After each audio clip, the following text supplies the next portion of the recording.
Hey, what's up, guys? Long Island Audit here, back again with another video. Today's video is extremely important. If there was ever a video you need to hit the like button and share, it's going to be this one. You're about to hear some egregious injustice that is happening in Livingston, Texas. This is a little impromptu. I am currently in Tennessee, but I thought this was very important to share with all of you. We need to act as a community, as one people together to affect some real change here. We cannot let this injustice stand. So I'm going to be bringing in HBO Matt and Corners News. How you guys doing, guy? How you guys doing? Good. Thank you for having us here. I just want to make sure I can hear you, Matt. I couldn't really hear you. Yeah, I can hear you a little bit better now. Okay. Yeah, so I don't know which one of you wants to start off. You want to tell the story from, the beginning, because it's very important. That's why I wanted to bring you guys on to, help the other two cop watchers involved, and as well as, you guys tell the story yourself so you can so people can hear it directly from your mouth. How long do you want the story to be? Because I could go on for a couple of hours. No, not that long. The Cliff Notes version. Okay. Basic setup for Polk County. Corrigan, Texas. You guys have heard of them. Passed a law saying they could make it illegal to record their police or their police station. That's where this all started. Brandon White is a local. He lives in Livingston, the next city over. And he started recording cops over in Corrigan because of their bad behavior. And they arrested him for it multiple times. So we sent Philip Turner over there, the Potosi, and he walked up to the front door of the police station with a camera. They arrested him. So they backed down after that, got rid of the law, dismissed the charges against Philip, added charges for multiple separate incidents Corrigan did and Polk County did onto Brandon White. So I set up a protest to head up to Livingston. It's about a month ago now. And just make some noise, do what we can, see if we can find some bad cops, and help out Brandon and his girl, Melanie. She usually works as his backup camera as much as we can. And then, day before, a lot of us are heading up to the area. Ismail was heading up there, but he got there a little bit after me. Some other guys were running a little late too. So when I got to Melanie's place, I found out their car had broke down like 2 days before. So they needed me to pick them up in order to meet up in Corrigan. I went to the house, spent about an hour inside, strategizing, planning, getting ready to order some pizza for lunch, and walked back out to my car. It's about 50 feet from the front door of their apartment, and grabbed the posters and supplies and markers and stuff so we could start making up protest signs for the next day. And because I normally open carry whenever I'm in Texas, I'm almost 90% of the time I'm open carrying unless I'm planning on going someplace where I can't. Open carrying a holstered pistol with a silencer on it, everything legal. Somebody in the neighborhood freaked out, called 911, and let me stop you there because let me stop you right there because I want to show everybody. It's like a minute clip or even shorter than that of when you were talking with the police, and I want to show everybody that. So hold on. Sure.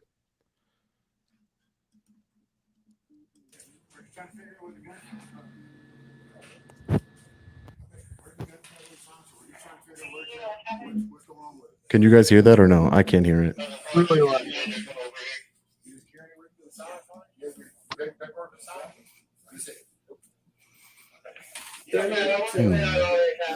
Can you guys hear it? I can't hear it. Let me know in the chat if you can hear it. You have to have a sauce for that. You have to have your paper all you're doing. Okay, then let me see it.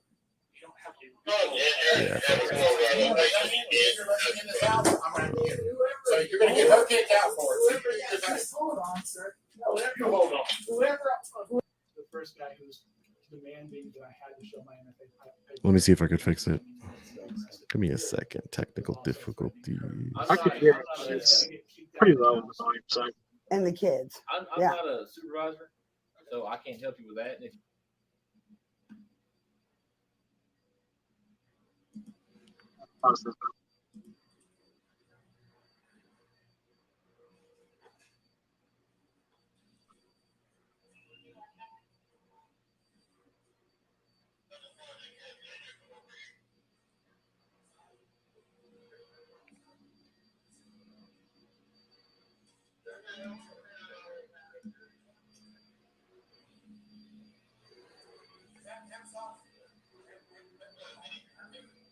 I have no audio at all. Okay.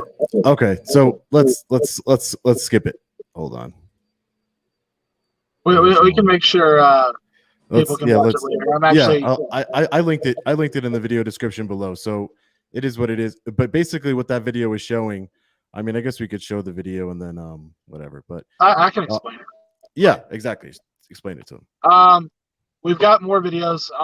I'll go ahead and put together a short clip of the important parts we got from this interaction so people can watch it. We've only got long form videos up right now. The cops come up. They want to talk to whoever has a gun. And they like to use we just want to talk a whole lot. Please do. Right before they arrest you. When Melanie asked if I want to talk with them, I say, no, I do not want to talk with the cops. Tell them they can go away. When she says that, they start making threats. That's not going to work. We're coming in there. All right, let's start calling the manager. This is Section 8 housing, and it's well known in that neighborhood that if you don't lick the boot, you'll get evicted. It's actually in their lease. We'll be looking into that later once we get everything criminal taken care of, but there's some probably unconstitutional rules on the lease for this property for anybody living there. And they start making multiple threats. We're going to come in here. We're going to take everybody out. We're going to evict everybody. It gets worse and worse. I go up to the door and try to talk them down. They make more threats. Invite me to come outside just to talk. And just because I want everybody to, I think, I don't know if I missed this part, but the reason why the police are here is because a woman called the police because you were open carrying, right? Yeah, the one we know of is the next door neighbor. She apologized after. Okay. Apparently, she told the police that a guy carrying a gun walked out of her best friend's apartment. She doesn't know who that is. And she called for a welfare check. Supposedly, there's some second 911 call out there that's anonymous that says I was waving a gun around, tramping around the whole neighborhood, scaring the shit out of everybody and driving the neighborhood crazy. That's the false 911 call. They make a final threat. We're calling the manager. We're coming in after there. We're arresting everybody. We're taking you out of there, and you're going to get her evicted, and we're towing your cars. And we're going to get you. And then they walk off. About 10, 15 minutes later, detective comes up and apologizes and tells us he's not senior enough to take a complaint about multiple officers threatening to evict somebody for exercising their Second, Fourth, and Fifth Amendment rights. I just want to clarify. News Now Ninjas is in the chat, and he's saying that that they lied, that there was never any there was no second 911 call. So maybe he's privy to information. There's no proof of it. We're suing them to get the 911 calls. They're refusing to release them. We're appealing it to the Attorney General right now. Okay. It's really fun though. We'll go into it in a minute, but there's been one hearing for Brandon so far, and the assistant prosecutor that was arguing to keep Brandon in on his $105,000 bond said that I was walking around the whole neighborhood waving around a silenced AR-15 rifle with body armor. I don't see an AR-15 or body armor on me right there, so I don't know where she got that idea.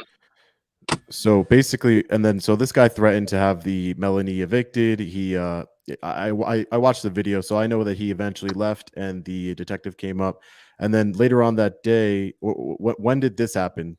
Where they pulled you over and detained you? So Ismail had joined up with us over in Corrigan. We went over to Corrigan to try to retrieve some property for Brandon and check up on their cops, see how they're behaving. Didn't get anything over there, so before we took Melanie and Brendan back home, we did a little bit of cop watching in Livingston, and this is what we found after driving around the neighborhood and the police station a couple times. They weren't happy about it. Gotcha. So they basically I'll let pulled you. Ismail speak for a minute since I've been doing everything so far. Yeah. So Ishmael, they basically pulled you over.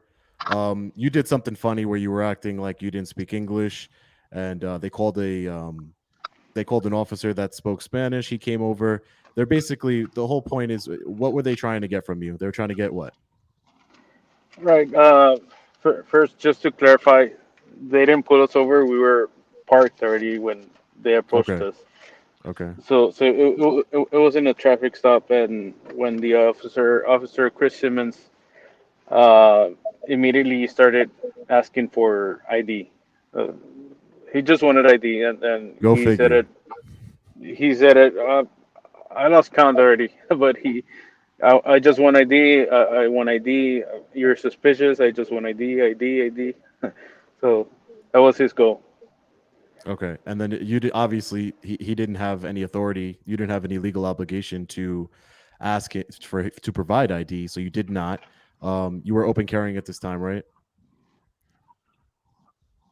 We'll plead the fifth on I that one. wa- Let's just say they didn't see any weapons. Okay, great. So okay, fine. they didn't. So They didn't. Yeah. all right. So anyway, they didn't have any legal authority to demand ID from you. He did threaten to arrest you, correct? For A not couple producing times ID. he told me, get out of the car or you're going to jail. Like 2 or 3 times. So yeah. Okay. And, ID obviously or did- get out of the car or go to jail. Or go to Gotcha. jail. Okay, gotcha. And obviously, I pulled up the failure to ID statute. So if in Texas, it's 3802, and you had referenced that in the video, Matt. Yes, very colorfully. Yes, very colorfully, and definitely not a way that I would do it. But to each to each their own. But very colorfully, you explained to him that unless you are under arrest, you do not have to identify yourself. That's what this charge is: failure to ID. Correct? Yes. Well, yeah, it's not what we were charged with, but it's what he was threatening. No, that's what he was threatening, which is completely false. And the reason why he made contact with you guys is because you had you were cop watching and watching him in the course of his duties, correct? Yes. Okay. So Correct. he didn't like that. So he came up to your car, demanded ID. You didn't give him ID. Thankfully, another cop, you probably talked to him out of unlawfully arresting you for not producing your ID.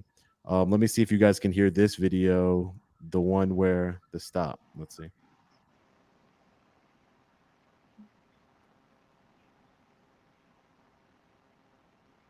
No, not that one. Nah, it's quiet again. I think you got it muted.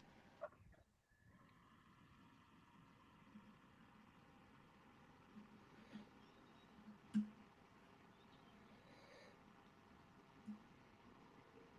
think Sean's missing his studio right now.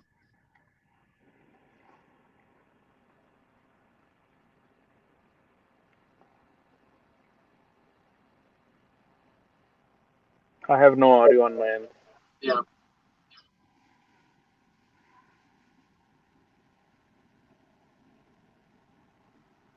I'm sorry, guys. I don't know what happened. Technical issues, but he's basically just saying, "I know the law," and then Matt's telling him, 3802 failure to ID is, if you're lawfully arrested.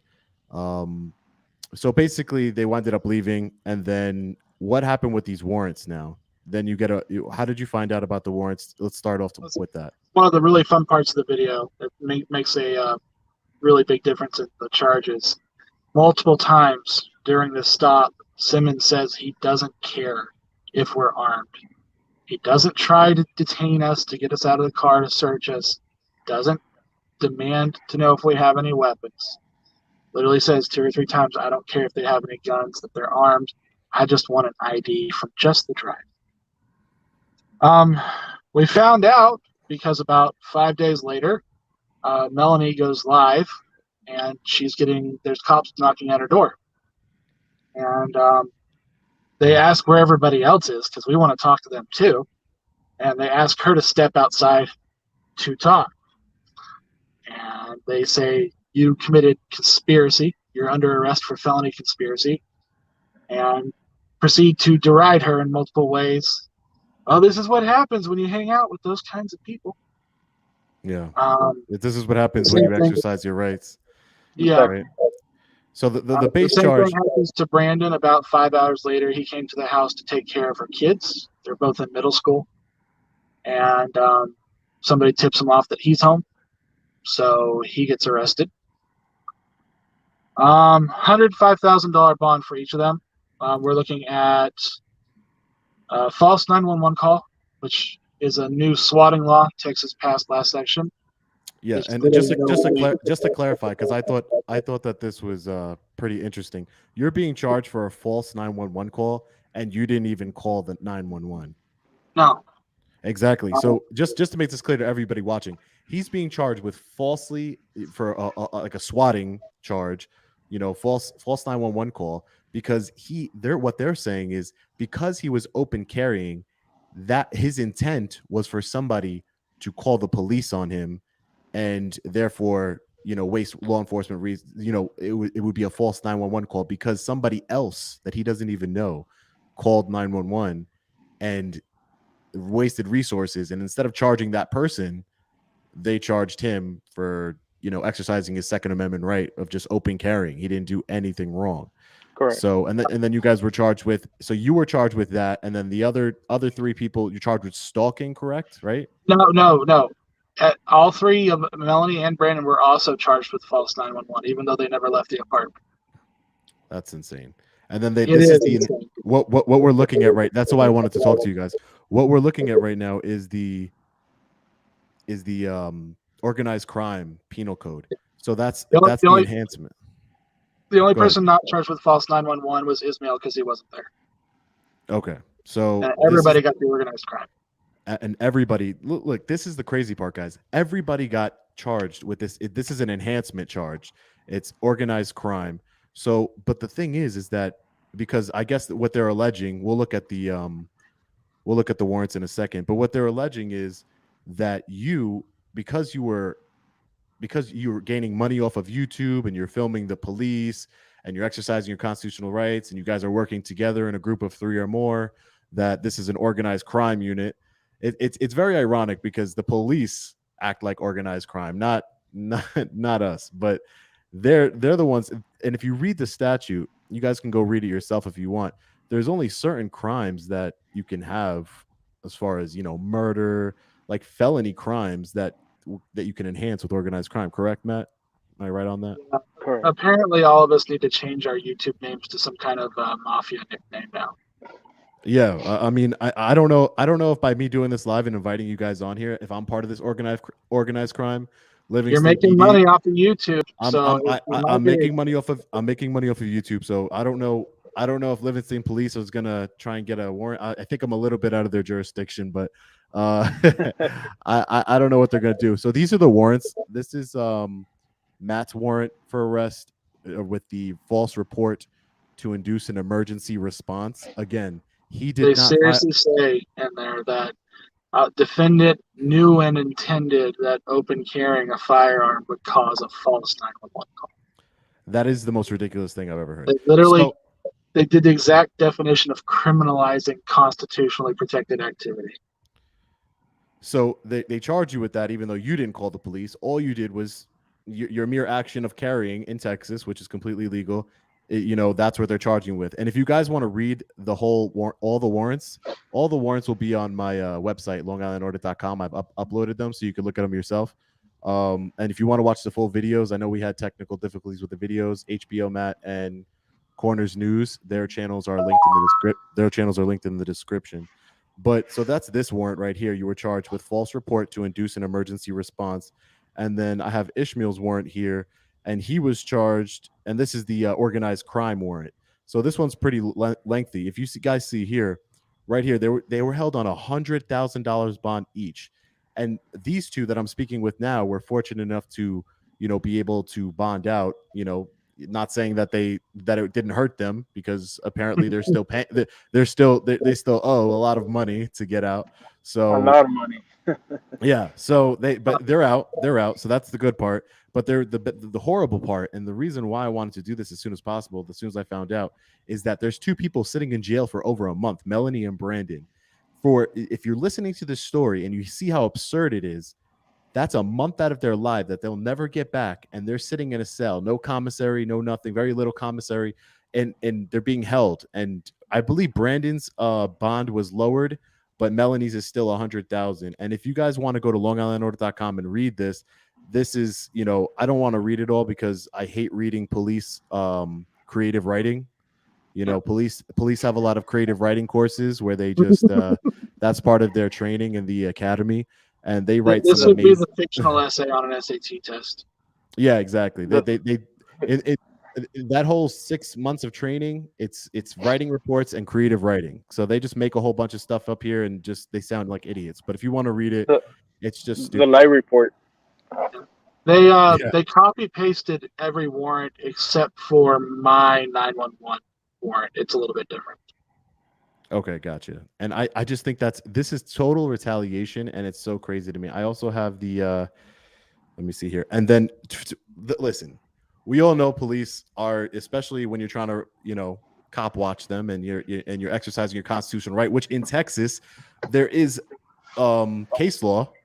Shout out to Philip Turner, Botosai, Turner v. Driver, where it says you can film the police in the course of their duties. And this is the part that I wanted to explain to everybody, is that for them to be charged with organized crime for filming the police, and because they're making money and they're a group of people working together, when are we going to start arresting MSNBC, CNN, Fox News, any media outlet? Because newsflash to all law enforcement and anybody who doesn't know, they make money. They make money reporting on the police. They make money filming the police, reporting on different stories.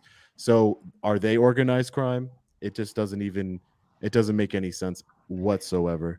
And They ignored the statutes completely to write these charges.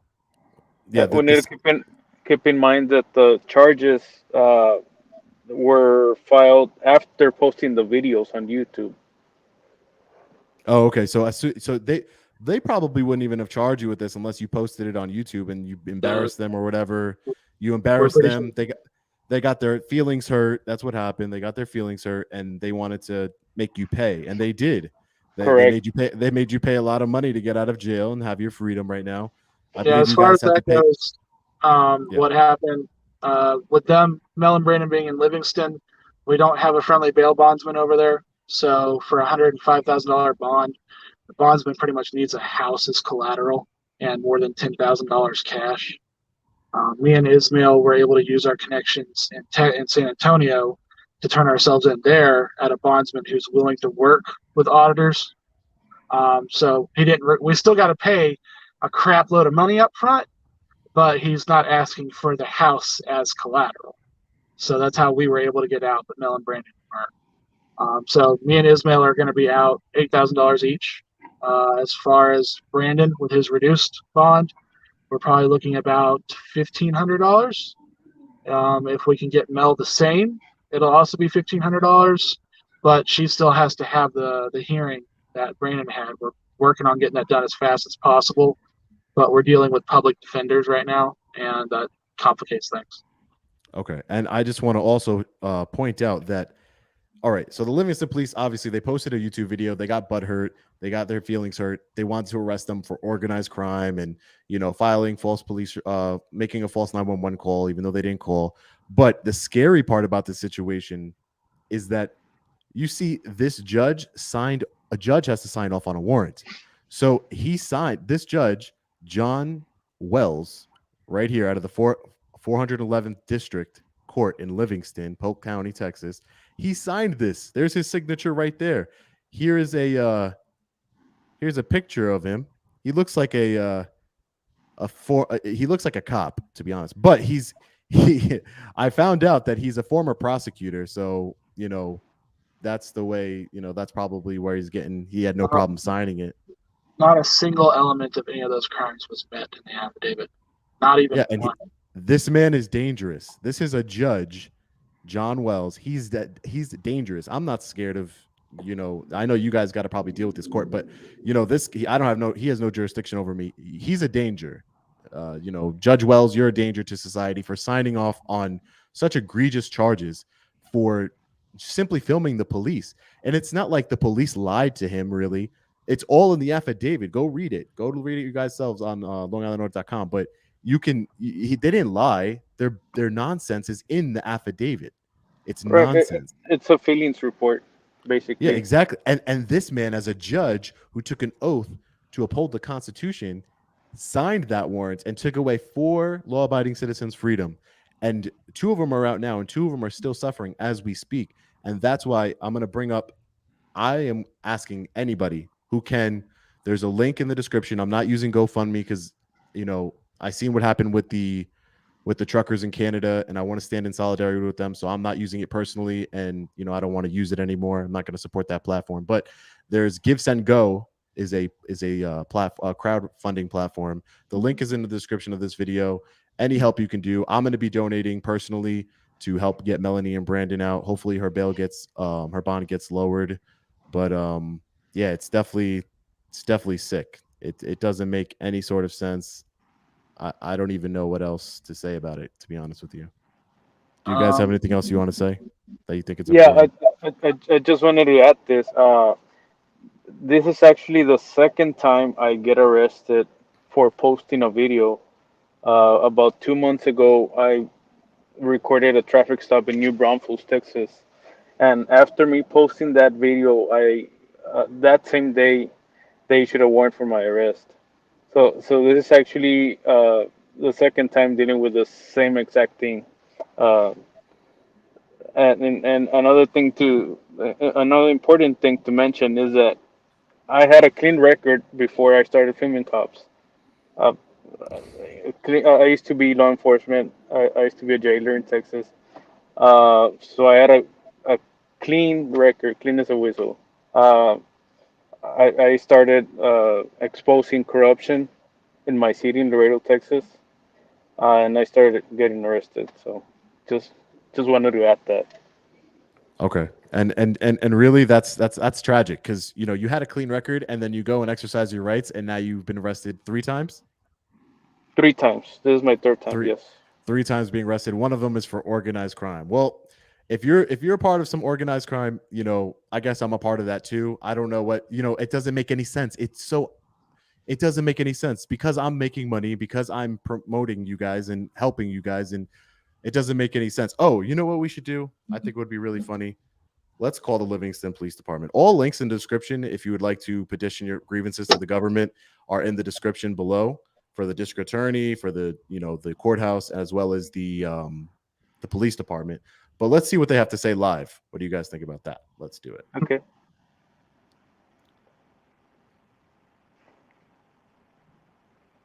be funny if they actually answer the phone. Police Department. Hi, how are you? Good. I had a question for you. I had a couple questions for you. Is filming the police considered organized crime and posting it to YouTube? Would that be considered organized crime? Hold on, sir. One moment. They put me on hold. They're sending you to voicemail. Is not available. They sent me to voicemail. Yeah, They must be getting a bunch of I'm not even gonna waste my time. But as you see, I asked her, and she's like, 1 minute, sir, all defeated, because that's what they hate. They hate that they messed up, and now they thought that these guys were not going to get any support, and we, the people, we're going to support them. And I'm going to be calling, I'm going to be emailing, I'm going to be writing, whatever I have to do. I'll write to the judge personally, whatever I got to do. All the information's in the description. We the people, if you feel the need to, you got to let them know that this is unacceptable. And let me see, I'm going to call. I want to speak to somebody, because I don't like that she put me Received a lot of down. support from the community. CJ Grisham of Open Carry, Texas, he's going to law school right now. He's got 2 months left. He wrote the habeas corpus petition that got Brandon reduced, and hopefully Mel will do the same. We've gotten a lot of help, guys, but we still need. Yeah, let's make it a goal, guys. Let's make it a goal to get Melanie and Brandon out. I'm gonna pledge right now that I will, do anything I can monetarily. If we're close, I'll put the rest of the money. For halfway there, whatever it is, I'll put the rest of the money. It literally, pains my heart that they've sitting in jail for a month. I've looked at it. I've looked at all the warrants. I've read the warrants. I've read everything, and this is completely insane. And this should not be happening anywhere. So, let alone, in Texas, where you have the right to open carry. You have case law, federal case law, thanks to the Potosi Turner v. Driver, that you have the right to film the police in the course of their duty. So they didn't do anything wrong. They were open carrying and filming the police, and yet they were charged with organized crime. And I believe, if I'm not mistaken, Matt, organized crime can be it's an enhancement that can include life in prison, correct? I actually haven't looked at the top of the statute, but I'm pretty sure. I was discussing it with a paralegal that I know, and he yeah, had told me that it's meant to enhance gang activity or anything on this the is really meant. This is really meant for financial side, gangs. too. This It's is really like meant for like gangs. money laundering, murder, assault, arson, racketeering, burning people's businesses down for protection money. That's what it covers. We have to start using this charge as an enhancement from when the police break into people's houses without a warrant, they kill people unjustifiably, and they violate our rights. We need to do that enhancement because they're 3 or more people, and they're profiting on our tax dollars. So we know Leon Valley and Joe Salvaggio actually tried to press this charge against James Freeman and everybody else that was at the Leon Valley protests, but no DA or judge was stupid enough to sign off on it. Only person that was stupid enough to sign off on it. Hold on, let's show his face again. The face of a tyrant. Hold on. This guy. Nope, not that guy. This guy. Well, he wrote the affidavit. This guy, John Wells. He's a real patriot, guys. He signed off on organized crime warrants for 4 innocent people who were filming the police. Shame on you, Mr. Wells. You don't even deserve the title of judge. Hopefully, you're held accountable here for this. But anyways, guys, anything else you want to say? I don't want to be on here too long. Just last, can I give shout outs to people that's been helping us out? Yeah, sure, of course. Sure. I would like to thank CJ Grisham, Newsno Ninja, Johnny 50, Taya from the Real News Network, Newsno Patrick, James Freeman, and especially TX Sheepdog 72, which he opened the doors to his house for Matt and myself and helped us a whole bunch, the whole process. So, gonna special those are all good people. I know a few of those people, and they're all I don't know. I know a few of them personally, and the rest seem like good people. So anybody that you could help, we're a community here. We have to work together. We have to stick together. And like I said, all of the public contact information is in the description, as well as a link to HBO Matt's channel and Corners News, as well as on their channel. And the videos that I linked is donation, a way you can donate to them. But I honestly, my main focus is getting Melanie and Brandon out of jail, because this is very unjust. That's my main focus at this point. And I will be following. I'll give updates. I will be giving updates. Stay tuned to the channel. I'll give updates on see if we can get, and I'll be working with Matt and Ishmael right here. And I'll let you guys know. I want to go live with Melanie and Brandon to show that the change that you guys can help affect when we work together. So appreciate you guys. Yeah, and thank you, Sean, for having us here on your show tonight and exposing this egregious corruption. No problem, man. Anytime. We'll keep everybody updated on our channels as far as Mel and Brandon's status when we get them out, any hearings, any trouble we have. So we're dealing with public defenders, so we still might run into some funny stuff. Don't trust them. Thanks for the help, man. You've got a great audience here. Thank you, man. I appreciate it. As always, guys, stay safe. God bless. I'll see you in the next video. Long Island Audit. Peace.